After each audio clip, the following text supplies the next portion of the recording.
Parents gave my brother a house and business loan, but left me empty-handed. All right, here we go. So, I'm Alex, 32, married to my wife, Grace, who's 31. We've been together for 6 years, working hard to build a decent life for ourselves.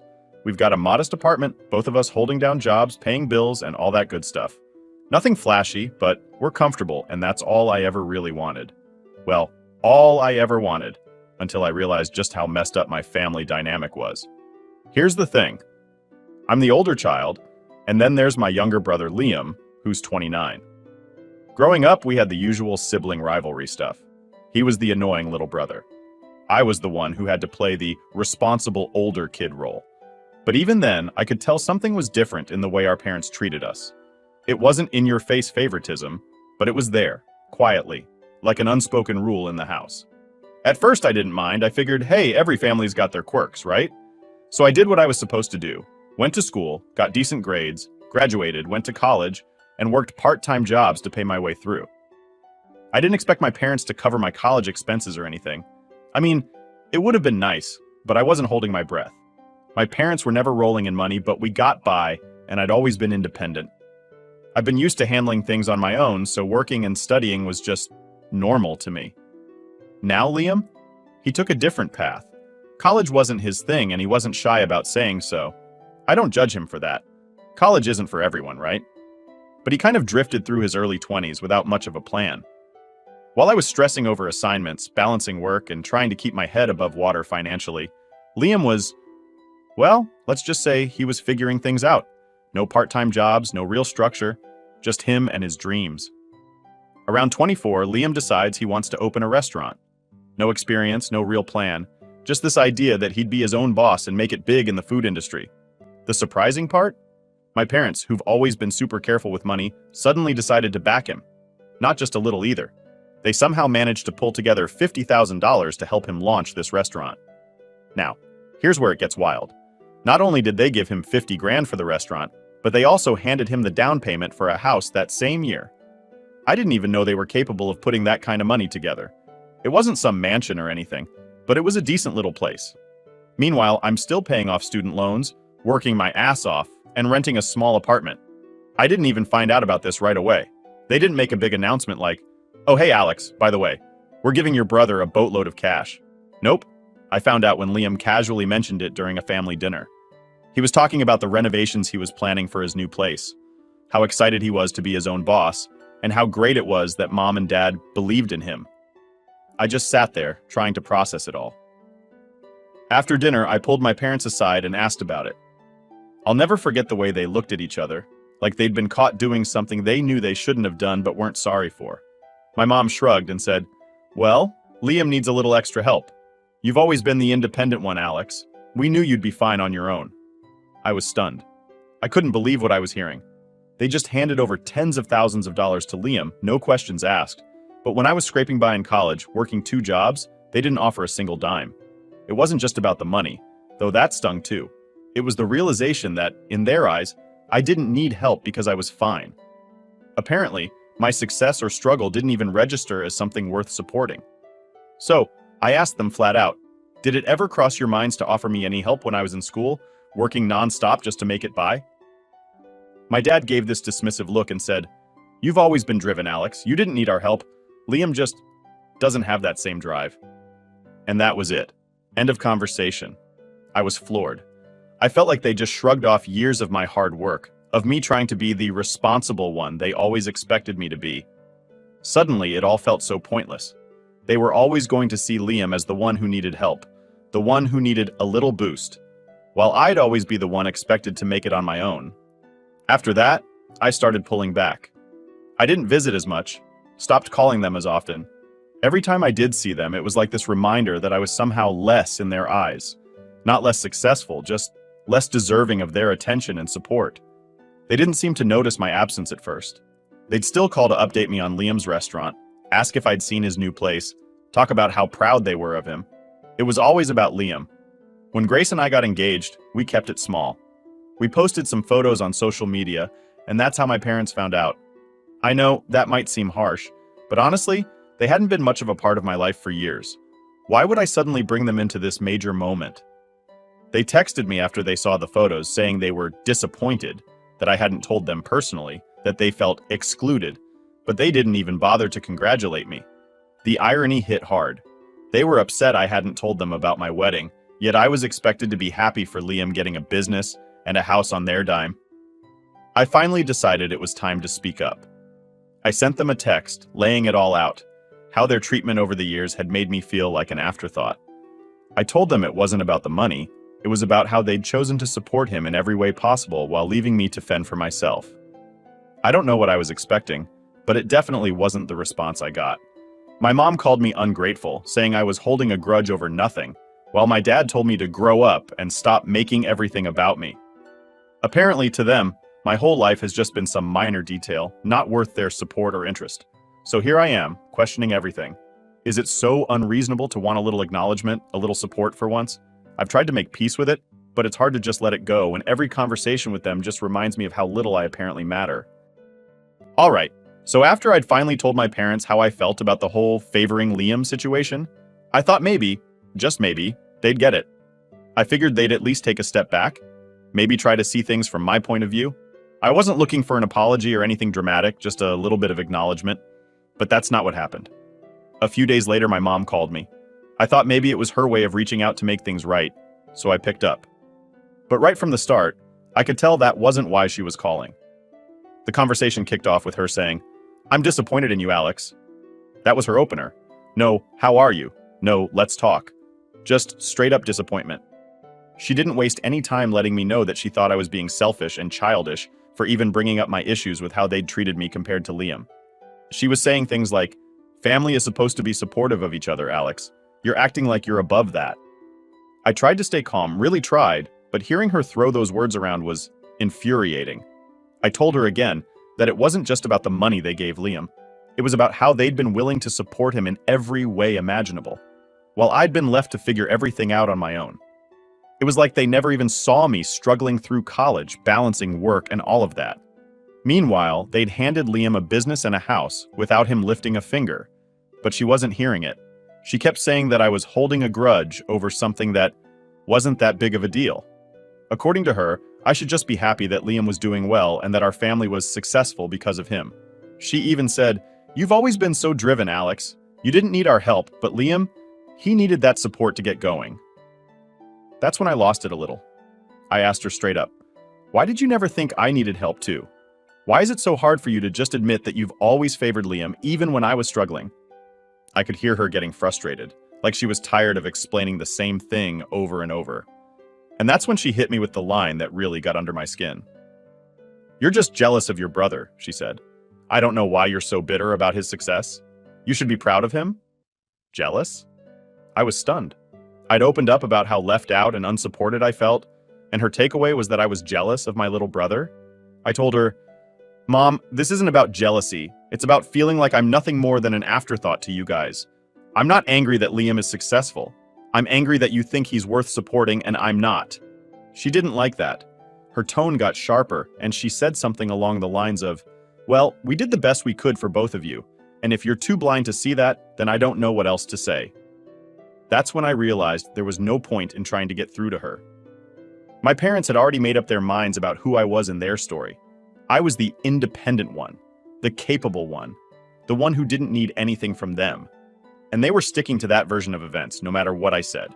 So I ended the call, but it didn't stop there. Later that night, my dad decided to chime in with his own 2 cents via text. He sent me this long message about how I was overreacting and that it was ridiculous to let something as small as a financial favor to Liam ruin the family bond.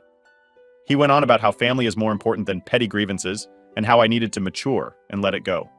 He even said that I was self-centered for making them feel bad about helping their son succeed. That text really got to me. All those years of working hard, of sacrificing and hustling to make a life for myself, and they had the nerve to call me self-centered?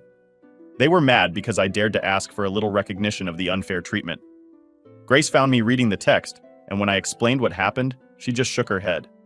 She told me that I had every right to feel hurt, and that my parents were completely out of line. She reminded me that I'd put up with this kind of favoritism for way too long, and that if I kept letting it slide, they'd just continue treating me this way. Honestly, Grace has always been the voice of reason in my life. She pointed out that my parents probably weren't going to change overnight, if ever. They were so locked into this idea that I was the one who didn't need help, that they couldn't see how hurtful their actions had been, and they definitely didn't like being called out on it. After sleeping on it, I decided to put some boundaries in place. I wasn't going to keep letting them guilt trip me every time I spoke up for myself. I sent a text back to my dad, short and to the point. I basically said, "I'm not overreacting and I'm not going to apologize for sharing how I feel. I'm hurt, and if you can't understand that, then maybe we need to take a step back for a while." The silence that followed was pretty telling. No calls, no texts, nothing.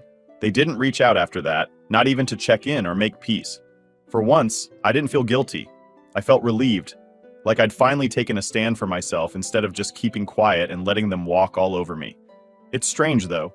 Even after all of that, there was a small part of me that hoped they'd come around. I wanted them to at least try to understand. But as days turned into weeks with no word from them, I started to realize that they were probably never going to see things from my side. I mean, if they hadn't gotten it by now, they probably never would. That's where things are right now. Grace has been incredible through all of this, reminding me that family doesn't get a free pass to treat you however they want just because you share the same blood. I've started to accept that my parents and I may never see eye to eye, and honestly, I'm coming to terms with it. It's just tough because, as much as I want to let go, there's still that nagging feeling of betrayal that's hard to shake off. For now, I'm taking a break from them. I need time to figure things out and to decide if I even want a relationship with people who can't see the hurt they've caused. So after weeks of silence from my parents, just when I thought things were finally settling, my phone buzzes one afternoon. It's Liam. He hasn't reached out to me in ages, so seeing his name pop up was like a punch to the gut. I didn't know what to expect, but after a minute of staring at my phone, I decided to pick up. Right away, he dives into it. No small talk, no, "How's it going?" Just, "Hey, I wanted to talk to you about all this stuff with Mom and Dad." I knew where this was headed, but I figured it wouldn't hurt to hear him out. Maybe, just maybe, he'd have some perspective that could help me understand. But no. Within minutes, it was clear he was just as clueless as my parents.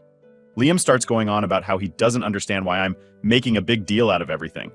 He kept saying, Mom and Dad are just doing what they think is best, and how he felt like I was blowing things way out of proportion. It was honestly mind-boggling to sit there and listen to him, realizing he had no concept of what I'd been going through. I asked him, Liam, do you even get why I'm upset? It's not just about the money or the house. It's about how they've always prioritized you, how they were willing to hand you everything while I had to scrape by on my own. Does that not seem unfair to you? But he just shrugged it off like I was talking about the weather. Well, you always seemed fine, he said, like that explained everything. You've always been the one who has it together. I don't know what you want from them or me. The conversation was going nowhere fast, but I kept pushing. I told him how hurt I was, how for years I'd felt like the backup kid they only paid attention to when it was convenient. I was hoping something might click for him, that he'd at least acknowledge it was messed up. But instead he hit me with, look, they just helped me out a little because I needed it more. It's not like I asked for it. A little help? This guy got a business and a house and he calls that a little help? I almost laughed. It was like talking to someone who had lived a completely different life than me, like he'd grown up with different parents or something. But I guess, in a way, he did. Liam had parents who coddled him, who supported him financially and emotionally whenever he needed it. I had parents who expected me to figure it all out by myself. When I tried to explain this, he got defensive, saying things like, but you turned out fine, didn't you? And they probably thought you didn't need their help. At that point, it became clear that he wasn't going to get it. He honestly believed that because I'd managed to scrape by, it somehow justified everything. It was like he couldn't wrap his head around the idea that just because I turned out fine didn't mean the road to get here wasn't hell. Then he dropped this gem. I didn't ask them to give me money or buy me a house. They offered, so what was I supposed to do? Say no? He said it like I was somehow the unreasonable one for being upset about something he couldn't control. It was honestly exhausting. I told him, Liam, it's not about you asking for it. It's about the fact that they offered it to you without even considering that I might need a little help too. That's what hurts. But he just brushed it off, saying, well, you're the older brother, Alex. You're supposed to have it together. That was the last straw. I couldn't believe he actually thought that way. I mean, maybe my parents had trained him to see things that way, but it didn't make it any less frustrating. At that point, I knew continuing the conversation was pointless. He wasn't going to see things from my perspective, and he was just going to keep defending our parents and his right to accept their help. I told him, "You know what, Liam? I don't expect you to understand. You got lucky.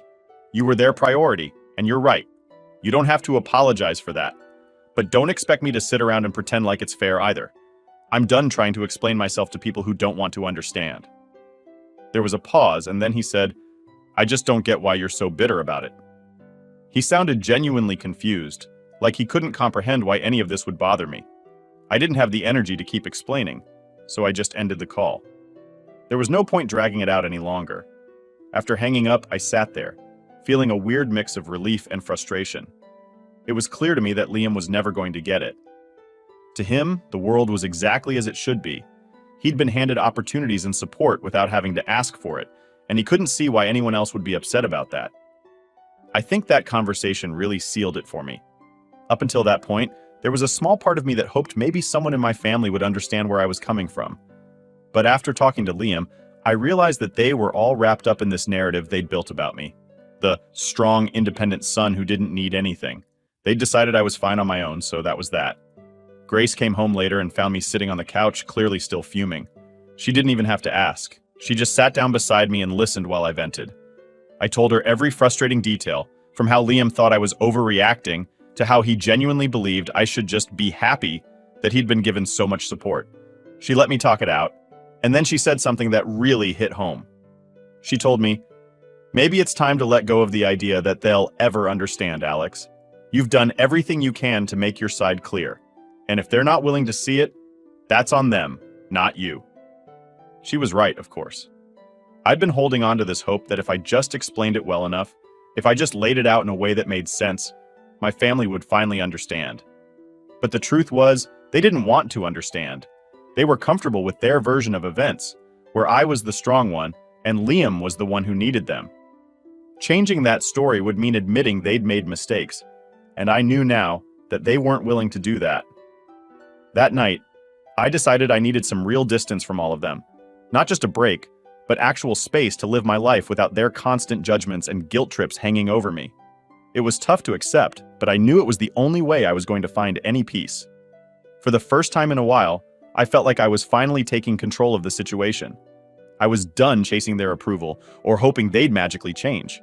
If they wanted to keep living in their little world where I was fine and Liam was the one who needed them, then fine. They could have that world. I just didn't need to be a part of it. So, after that last conversation with Liam, I was ready to step back from the whole family situation. I was exhausted from explaining myself to people who just weren't going to get it.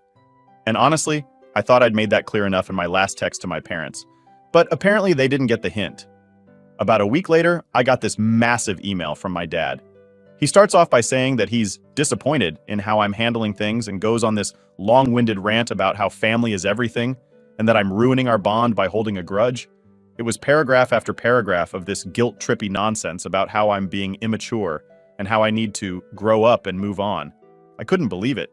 He didn't even acknowledge anything I'd said in my last message. It was like he was talking at me, not to me. There was no attempt to understand my perspective or even a hint of regret for how things had gone down. It was just a long lecture about how I was overreacting and making life harder for everyone. I stared at that email for a while, debating if it was even worth replying. Part of me wanted to fire back with everything I'd been holding in, but I knew it'd just be more wasted energy. I'd already laid it out for them, told them exactly how hurt I felt, how their actions over the years had made me feel like I didn't matter. They'd ignored all of that and decided to spin it as me being ungrateful or jealous. So I just left it on read and didn't respond. Grace found me later that day, and she could tell something was up. I showed her the email, and she just shook her head, saying, "You don't owe them a response, you know." And she was right. I didn't. But there was this part of me that felt bad. Like somehow, by not answering, I was the one being difficult. It's weird how family guilt sticks with you, even when you know you're in the right. But I held firm. I didn't reply. I told myself that if they wanted a relationship with me, they'd have to acknowledge my feelings and actually try to understand where I was coming from. Until then, I wasn't going to keep bending over backward to make them feel better about their choices. It wasn't fair to me, and I was done compromising my mental health to keep the peace.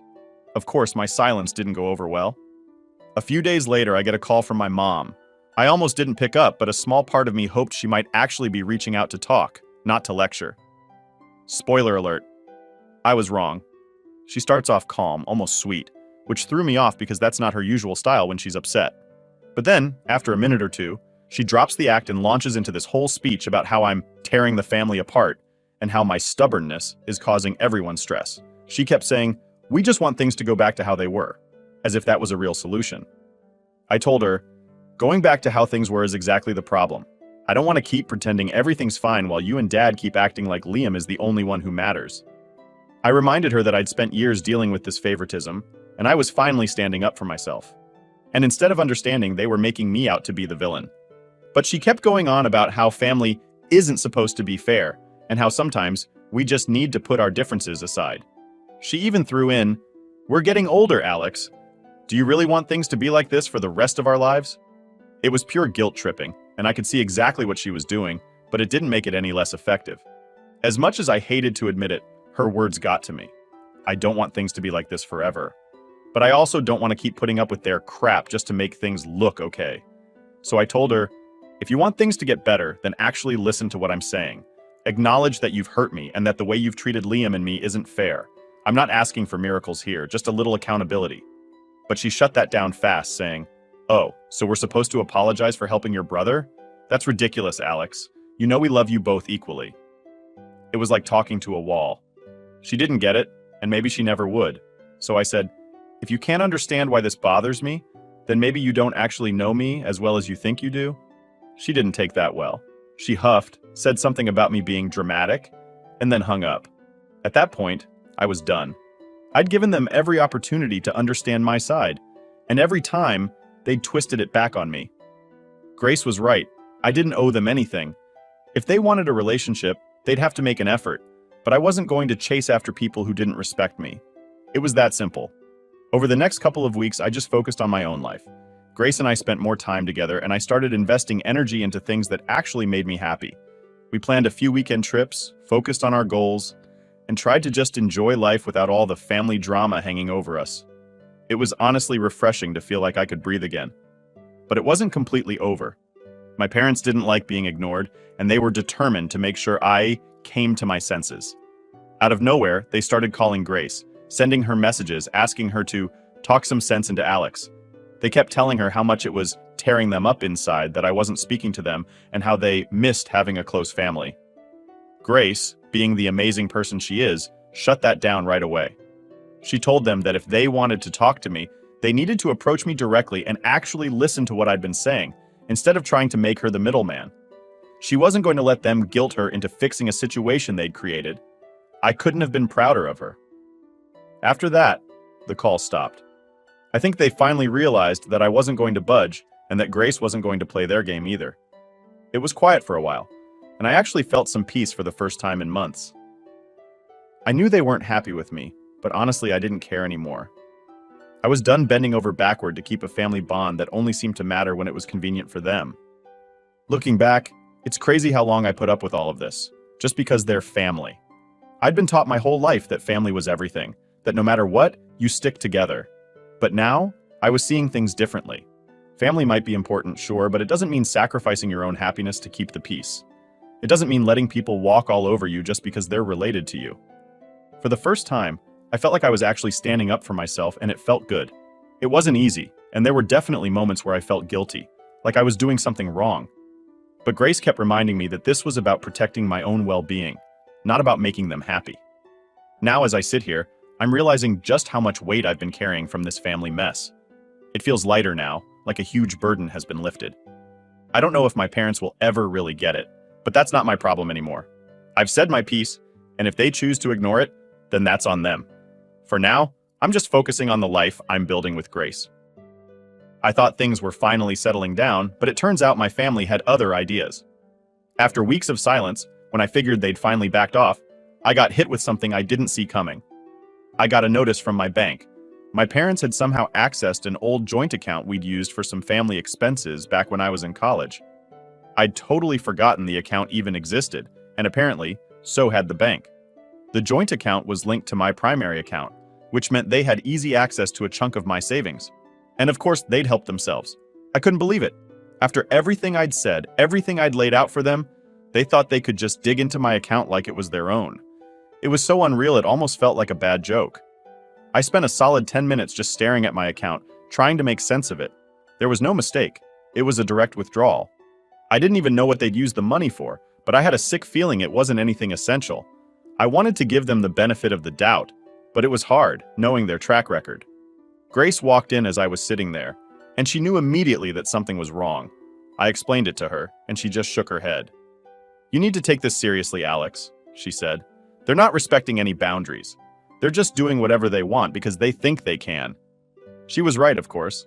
I'd been letting them get away with things for way too long, always brushing it off or trying to keep the peace. But there was no peace here, just more manipulation.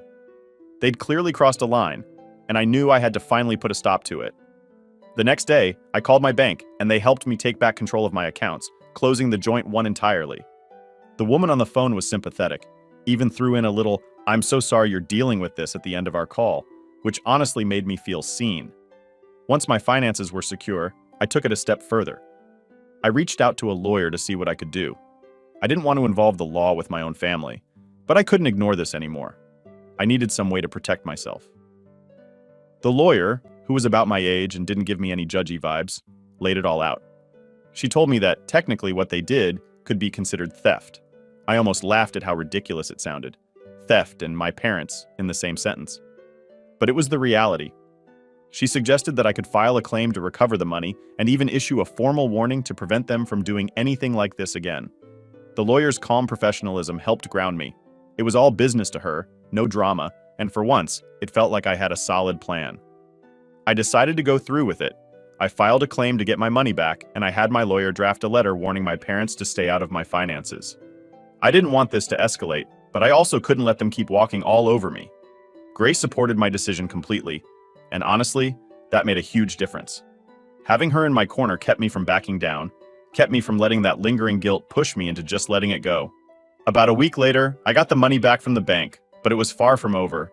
My parents didn't take kindly to getting a legal letter from their ungrateful son, as they put it. My mom called, practically yelling into the phone, accusing me of betraying the family.